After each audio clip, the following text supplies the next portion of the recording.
देव और पार्वती को पति पत्नी के रूप में देखकर अंबिका का गुस्सा 7वें आसमान पर पहुंच जाता है। गुस्से में तिलमिलाई अंबिका इस बार पार्वती पर नहीं बल्कि अपने ही बेटे देव पर हाथ उठा देती है और उसे जोरदार थप्पड़ मार देती है। जी हाँ दोस्तों, सीरियल पारो संघदेव का आने वाला एपिसोड होने वाला है जबरदस्त ड्रामा और इमोशंस से भरपूर। आने वाले एपिसोड में आप देखेंगे कि पार्वती की जान खतरे में होती है और उसे बचाने के लिए देव वक्त पर पहुंच जाता है। हालात ऐसे बन जाते हैं कि देव पार्वती की मांग में सिंदूर भर देता है और पूरे रीति रिवाजों के साथ उससे शादी कर लेता है। इसी के साथ देव पार्वती को अपनी पत्नी के रूप में स्वीकार कर लेता है और उसे अपने घर लेकर लौटता है। लेकिन घर पर नज़ारा बिल्कुल अलग होता है। जहाँ एक तरफ देव पार्वती को दुल्हन बनाकर लाता है, वहीं दूसरी तरफ नलिनी भी दुल्हन के जोड़े में खड़ी होती है, क्योंकि देव और नलिनी की शादी होने वाली थी। देव का यह कदम पूरे परिवार को हैरान कर देता है। घर में मातम सा छा जाता है। अंबिका को यह बिल्कुल बर्दाश्त नहीं होता कि जिस पार्वती को उसने देव की जिंदगी से निकाल दिया था, वही फिर से उसकी बहू बनकर लौट आई है।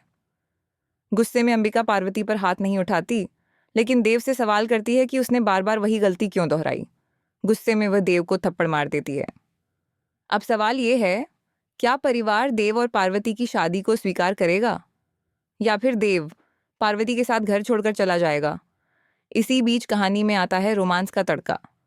शादी के बाद देव और पार्वती की पहली रात दिखाई जाती है, जहां दोनों एक दूसरे के करीब आते हैं।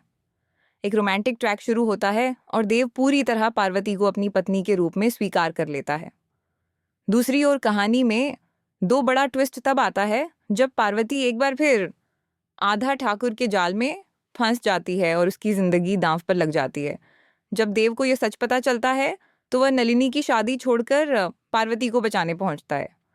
गुंडों से लड़ाई के बाद देव पार्वती की मांग भर देता है और 7 फेरे लेकर उससे शादी कर लेता है। ये सब देखकर नलिनी पूरी तरह टूट जाती है। अब कहानी एक नए मोड़ पर है। देव और पार्वती की शादी हो चुकी है, घर वाले सदमे में हैं और आने वाले एपिसोड्स में देखने को मिलेगा ज़बरदस्त ड्रामा, इमोशंस और रोमांस। तो दोस्तों, आप कितने एक्साइटेड हैं इस धमाकेदार एपिसोड के लिए? क्या देव का फैसला सही था? देव पार्वती की जोड़ी आपको कैसी लगती है?